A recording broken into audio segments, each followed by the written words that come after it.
I never thought I'd end up working with the dead. It's not exactly the kind of job you dream about when you're a kid. But life, well, it has a funny way of steering you toward places you never expected. For me, it all started with my dad. He used to say, "Ethan, no matter how small the task, if it helps others, it matters." And that's what stuck with me. My name is Ethan Parker. I'm a mortician, specifically a thanatopraxist. It's a fancy word for someone who prepares bodies for funerals. People don't often think about what happens after a loved one passes, but it's my job to make sure they look peaceful, presentable, like they're just sleeping. It's not glamorous, but it feels important. You'd be surprised how much closure a family can find in those moments. I've been doing this for nearly a decade in a small funeral home in Madison, Wisconsin. The place is quiet, as you'd imagine. Sometimes the stillness is comforting, but other times, it feels like the silence itself is watching you. Nights can be the hardest. That's when things happen, things you can't always explain. One night, about a year ago, something happened that I still can't shake. It's why I'm sharing this story. Maybe it'll sound crazy to you, but I swear, every word is true. That night started like any other. A call came in about a young man who had died in a motorcycle accident. I didn't know much about him, just his name, Adam Carter, and that he was only 29. The EMTs dropped him off around 9 p.m., along with a small bag of personal items. Among them was this teddy bear. It seemed out of place, sitting there in the corner of the bag like it didn't belong. I set the bag aside and went upstairs to get the room ready for him. The funeral home is an old Victorian-style building, and let me tell you, it creaks like nobody's business. Every step feels like it's announcing your presence to whoever, or whatever, might be listening. But that night, as I walked down the hall to the prep room, the house felt different. It was colder, quieter than usual, and I couldn't shake the feeling that I wasn't alone. Once I had Adam settled, I went back downstairs to start organizing my tools. That's when I heard it. Footsteps. Faint, deliberate, coming from upstairs. I froze. Nobody else was in the building. I told myself it had to be the old pipes or maybe the wind rattling the windows, but my gut said otherwise. I grabbed a flashlight and headed back up. As I pushed open the door to the room, my heart was pounding. Everything looked the same, except for one thing. The teddy bear. It was no longer in the bag. It was lying on the floor next to Adam's gurney, as if someone, or something, had placed it there. I stood there for what felt like an eternity, trying to make sense of what I was seeing. Finally, I picked up the bear, put it back in the bag, and muttered, "It's just a coincidence, Ethan, don't overthink it." But deep down, I knew better. I tried to brush it off, Just one of those strange things that happens in an old house. But as I got back to work downstairs, the air felt heavier, like the walls were closing in on me. I had just started prepping Adam's body when I heard it. A voice. Soft, almost like a breeze, but unmistakable. "Give it to her." I froze. My hands stopped mid-motion, and I swear my breath caught in my throat. The words echoed in my head clear as day. "Give it to her." I looked around, but of course I was alone. Or at least I thought I was. Trying to keep it together, I glanced over at Adam. That's when I saw it. His eyes. They were open, wide open, staring straight at me. And his head. It was turned toward the corner of the room, where the bag with the teddy bear sat. My heart was pounding so hard it felt like it might burst out of my chest. I took a step back, almost knocking over the tray of instruments. Nope, this isn't real," I whispered to myself. "You're just tired, Ethan." But then, as if to prove me wrong, his lips moved. Just a fraction, but enough to send a shiver down my spine. I couldn't take it anymore. I shut his eyes, muttered something about needing a break, and left the room. I tried to convince myself it was all in my head, but deep down, I knew something wasn't right. The next morning, I was still shaken, but I had to keep going. It was part of the job. Families depended on me to do my work with care and respect, no matter how unsettled I felt. Around noon, the front door chimed and a woman walked in. She looked tired, like she hadn't slept in days. Her name was Melissa Carter, Adam's wife. She came to finalize some of the arrangements for the funeral, but before we wrapped up, she hesitated. Her eyes welled up with tears as she spoke. There's something else. Adam had bought a gift for our daughter, a teddy bear. He'd been so excited about giving it to her. It was in his things, but I didn't see it when they brought him here. Do you have it? I felt a chill run down my spine. I knew exactly where that bear was, and I couldn't shake the image of Adam's open eyes and the way his head had turned toward it. I nodded, trying to keep my voice steady. Yes, it's here. Let me get it for you.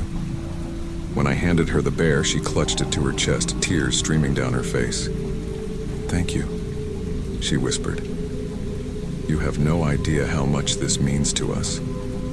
It was in that moment I realized, whatever had happened the night before, it wasn't just a random haunting. It was Adam's way of making sure his daughter got the gift he couldn't give her himself. You know, moments like this make you wonder what really happens when we're gone. If stories like this leave you curious too, make sure to subscribe to the channel and give this video a like. There's so much more to explore. That evening, I couldn't shake the feeling that something, or someone, was still lingering in the funeral home. I decided to check the security cameras. Part of me hoped it would give me some rational explanation for what had happened, but deep down, I knew better. I rewound the footage to the time I'd heard the footsteps. My stomach tightened as I watched the black and white feed. At first, it was just me walking up the stairs to check on the noise. But as the minutes ticked by, the screen flickered. Just for a second, but enough to catch my attention. Then I saw it. A shadow, not mine, and definitely not from any light source in the room. It moved down the hallway, pausing outside Adam's door. I leaned closer to the screen, my heart racing. The shadow lingered for a moment before slipping inside. I skipped forward to later in the night, right around the time Adam's eyes had opened. The shadow appeared again, this time leaving the room and descending the staircase. It was unmistakable. It moved with purpose, like it was on a mission. I turned off the monitor and leaned back in my chair, trying to make sense of it all. The only thing I could think was that Adam's spirit hadn't left until he knew that Bear would reach his daughter. The funeral was held 2 days later. Melissa and her daughter arrived, the little girl clutching the teddy bear tightly in her arms. Seeing her smile through her tears, I felt a strange sense of peace. Adam's gift had made it to her just like he wanted. After the service, I stayed behind to tidy up the chapel. But as I walked through the empty room, I couldn't help but feel like I wasn't alone. It wasn't scary this time, though. It was comforting. Almost like someone was watching over me, saying, "Thank you." Since that night, I've often wondered about the line between life and death. Maybe it's thinner than we think. Adam's story stuck with me, not because it scared me, but because it reminded me that love can transcend anything, even death. I still work at the funeral home, and yes, strange things happen from time to time, but I've learned not to fear them. Instead, I try to listen. Sometimes all someone or something needs is for us to finish what they couldn't.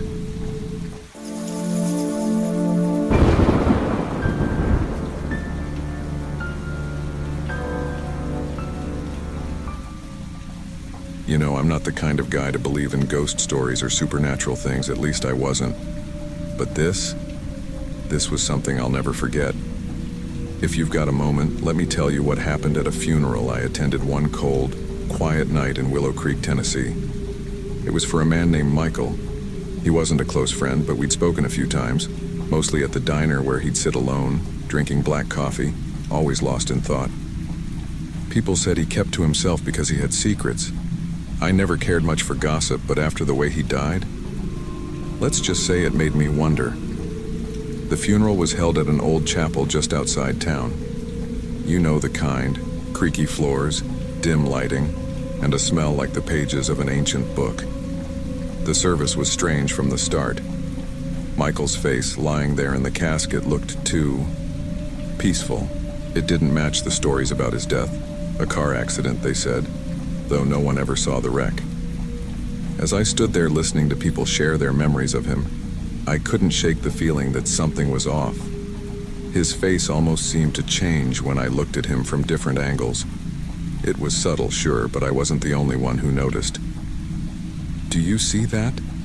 Mrs. Carter, an older lady from our church, whispered. "It's like he's looking right at us." I wanted to laugh it off, but deep down it made my stomach churn. Oh right, before I get too carried away, I should introduce myself. My name's Sam. I'm just a regular guy who loves a good cup of coffee and the occasional scary movie. But trust me, nothing I'd ever seen on a screen could compare to that night. The room was quiet, except for the faint crackling of the old ceiling fans. People were sharing their condolences when something strange happened. A small bouquet of lilies placed right next to the casket fell to the floor. No one had touched it. The flowers just tipped over, as if some invisible hand had nudged them. A murmur spread through the room, but people brushed it off as nothing. "It's just the wind," someone said, though the windows were closed tight. I tried to convince myself it was all in my head, but then I saw the chapel worker, a man named Todd, frozen near the back. His face had gone pale. I followed his gaze to the casket, and that's when I saw it. Michael's eyelids twitched, just once, but enough to make my heart skip a beat. I wasn't the only one who noticed.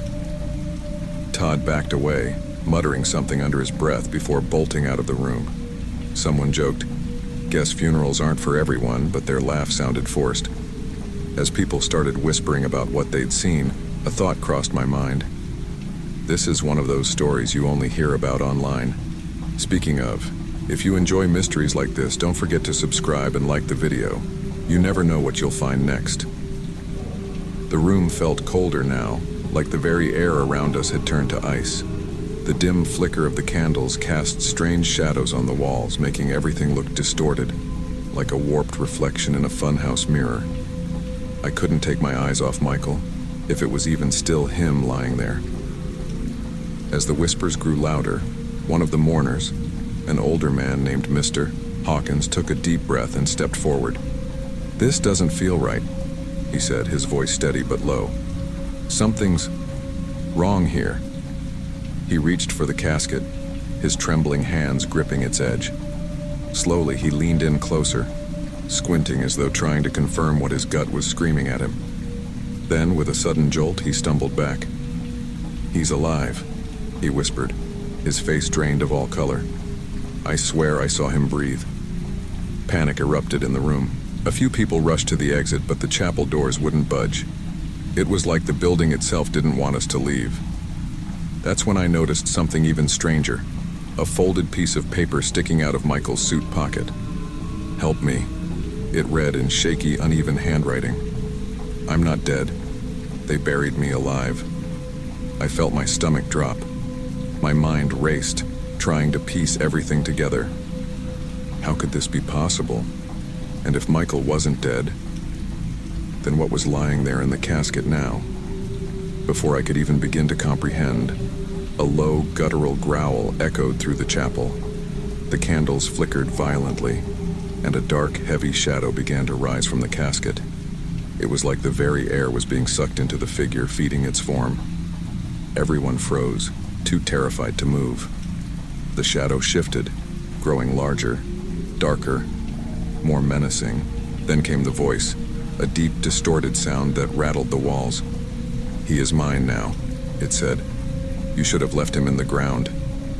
With that, the shadow exploded outward, extinguishing every candle in the room. Screams filled the darkness as the air grew impossibly cold. I don't know how long I stood there, paralyzed by fear, before the lights of dawn broke through the chapel windows. When the first rays of sunlight touched the casket, it was empty. No Michael, no body, nothing. I don't know what happened that night or what we unleashed, but if you're ever at a funeral and feel like something is watching you, run. Don't look back. Just run.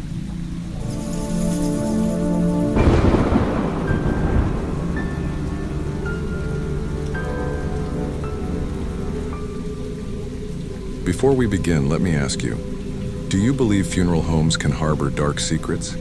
If so, you're about to witness something you've never seen before. Hi, My name is Sarah.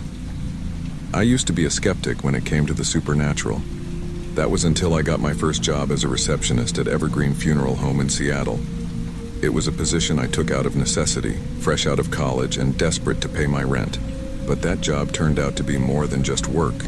It became the source of an experience that still haunts me to this day. On my first day, I was organizing paperwork at the front desk when I noticed a man standing near the entrance. He was dressed in a black suit, his face pale and drawn, as if he hadn't slept in days. I put on my best professional smile and approached him. "Good afternoon, sir. Can I help you?" I asked politely. He turned to me, his eyes unfocused, and muttered, Where am I?" "You're at Evergreen Funeral Home," I replied gently. "Are you here for a service?" But instead of answering, he whispered, "I shouldn't be here," and walked out through the front door. I was puzzled but dismissed it. Maybe he was grieving or just confused. Still, there was something about his expression, lost, hollow, that stuck with me long after he left. That evening, as I was locking up, I decided to check the viewing rooms one last time. As I passed by one of them, I froze. There he was again, the same man in the black suit sitting alone in the middle of the room. I hesitated. That room had been locked earlier. Nobody else was supposed to be there. "Sir?" I called out, my voice trembling slightly. "Do you need help?" He didn't respond. His hands rested on his knees, his head slightly bowed, but his eyes were wide open, staring blankly at the casket in front of him. I backed away and ran to find Mark, the night security guard. Together, we rushed back to the room, but when we arrived, it was empty. The man was gone. "I swear he was right there," I exclaimed, my voice shaking. Mark gave me a skeptical look. "This place can mess with your head when it's quiet," he said dismissively. But I knew what I had seen. The next morning I came into work determined to brush off the incident. It was probably just my nerves getting the better of me, I told myself. But when I walked past the viewing room again, something made me stop. A memorial service was set up inside. The casket was surrounded by flowers, and a large photo stood on an easel near the entrance. I glanced at the picture and felt my heart drop. It was him, the man in the suit. The same face, the same sorrowful eyes. The plaque below the photo read, "In loving memory of Thomas Carter." I stumbled back, my mind racing. How could this be possible? I had seen him, spoken to him just the night before. But according to the dates on the plaque, Thomas had been dead for days. That evening I stayed late again, unable to shake the eerie feeling. As I passed by the viewing room one last time, the lights inside flickered. Taking a deep breath, I stepped in, determined to confront whatever was happening. The air was icy, and the faint scent of lilies lingered. I scanned the room, half expecting to see Thomas again. Instead, I noticed something else, a folded piece of paper lying on the casket. With trembling hands, I unfolded the note. The words were scrawled in shaky handwriting. "Help me. I don't belong here." The room grew colder, and the shadows seemed to stretch toward me. I could barely breathe. Just as I turned to leave, I heard his voice, low, mournful, and filled with despair. "Sarah, please." I bolted out of the room, clutching the note in my hand. Mark found me near the front desk, pale and shaking. I showed him the note, and his face turned grim. "You've heard the stories, right?" he asked. "What stories?" I stammered. "Some say spirits linger when they don't realize they've passed, or when they have unfinished business," Mark explained. "Maybe he's trying to tell you something." That night I couldn't sleep. The image of Thomas and his note burned in my mind. What did he mean by not belonging? And why had he reached out to me? The next day I made a decision. I returned to the funeral home after hours, determined to help Thomas find peace. Armed with nothing but my courage and the note, I entered the viewing room. "Thomas," I called out softly. "If you're here, I want to help you." The temperature plummeted, and the lights dimmed. Slowly, a shadowy figure materialized near the casket. It was him, but his face looked different, calmer, almost relieved. "You see me?" he said, his voice echoing like a distant memory. "Yes," I replied. "Why are you still here?" He pointed to the note in my hand. "Tell them it wasn't an accident." Before I could ask more, his figure began to fade. The air grew warmer, and the room fell silent. The next morning, I shared the note with his family. Through tears, they revealed that Thomas's death had always seemed suspicious, but they lacked proof. The revelation gave them the closure they needed, and perhaps it gave Thomas peace as well. I left Evergreen Funeral Home shortly after that. The experience had been too much to bear, but it taught me one thing. Sometimes the dead reach out not to haunt us, but to be heard. So, what do you think? Do spirits linger for a reason, or was it all just my imagination? Let me know in the comments. And if you enjoyed this story, don't forget to like and subscribe for more tales that'll keep you up at night. Because sometimes the dead aren't as gone as we think.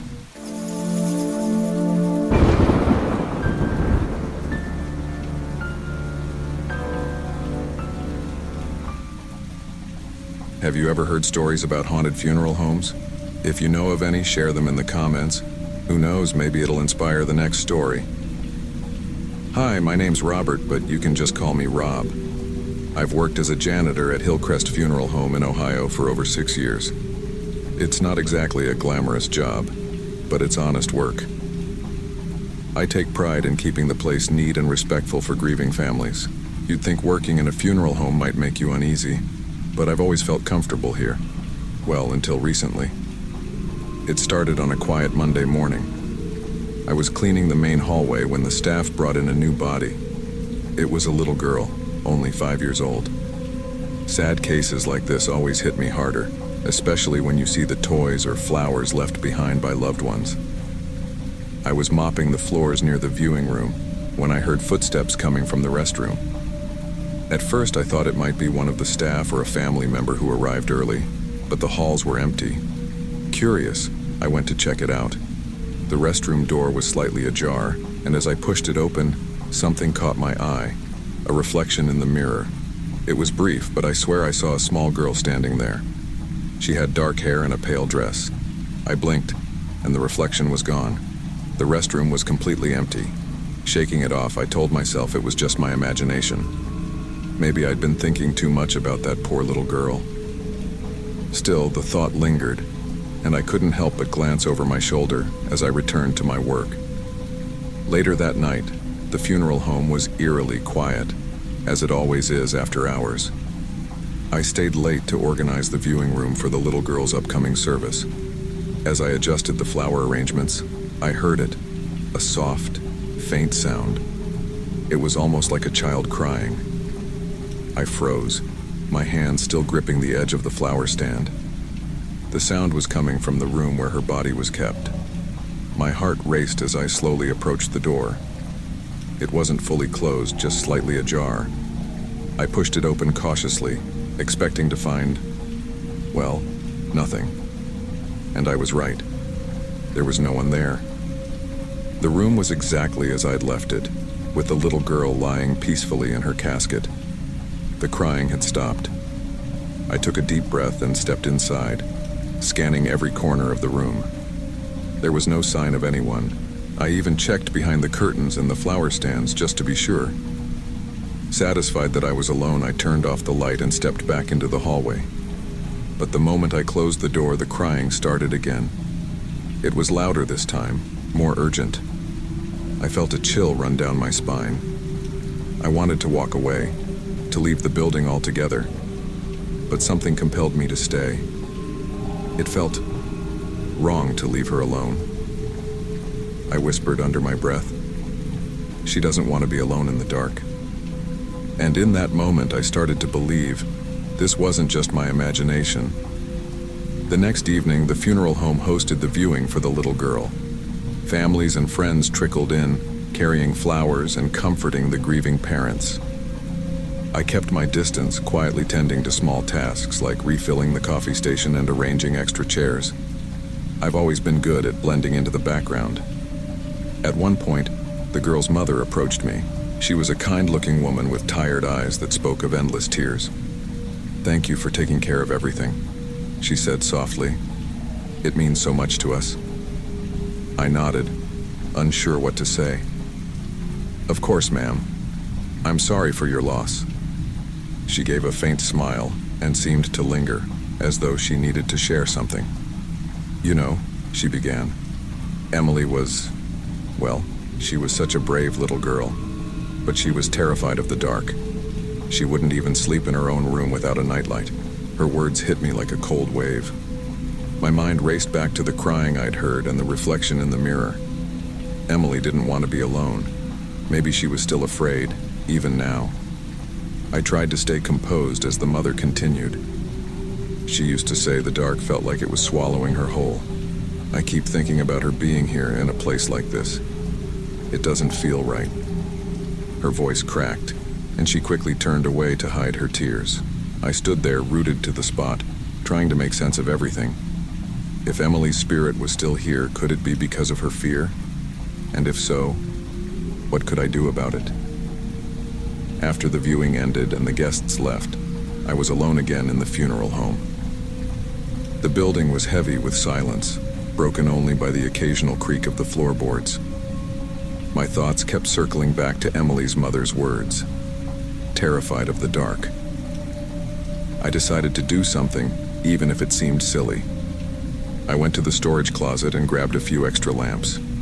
I carried them into the viewing room where Emily's body lay and plugged them in, bathing the space in a warm, soft light. It felt oddly comforting. As I adjusted the lamps, I whispered, "You're not alone, Emily. I'm here." For a moment, the air felt lighter, like the room itself had taken a deep breath.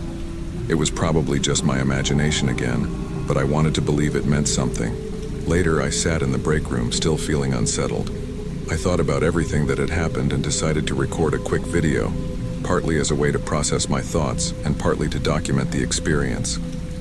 I turned on my phone camera and started speaking. Sometimes working in a funeral home isn't just about cleaning or organizing. It's about connecting with the stories people leave behind. If you enjoy hearing real-life experiences like this, don't forget to subscribe to the channel and give this video a like. Who knows? Your support might even help me uncover more stories like this.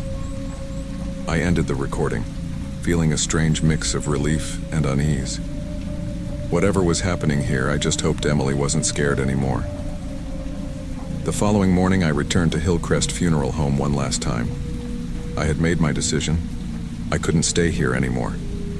The nights had become too heavy, and the thought of hearing that soft crying again was more than I could bear. As I walked through the quiet halls, I stopped at the room where Emily's body had been kept. The lamps I'd placed the night before still glowed warmly, filling the space with a comforting light. It felt peaceful. I stood there for a moment, unsure of what to say. Finally, I murmured, "I hope the light helps. You don't have to be afraid anymore." Just as I turned to leave, I felt something, a faint, gentle warmth like a hand brushing against my arm. It wasn't frightening. In fact, it felt reassuring, as if Emily was saying thank you. I took a deep breath, my chest heavy with emotion, and closed the door behind me. As I walked down the hallway, I glanced back one last time. For just a fleeting second, I thought I saw her, a small, shadowy figure standing by the casket, bathed in the soft glow of the lamps. And then she was gone. That was the moment I knew I'd made the right choice. Some things are beyond our understanding, but one thing was clear. Emily didn't want to face the dark alone. And maybe, for just a little while, I'd helped her feel less afraid. As I handed in my resignation, I felt a strange mix of sadness and relief. Hillcrest Funeral Home would always hold a part of me, but I couldn't stay. This wasn't just a job anymore. It had become something far more personal. I stepped outside into the crisp morning air, ready to move on, but forever carrying Emily's story with me. Sometimes, even in the darkest places, a little light can make all the difference.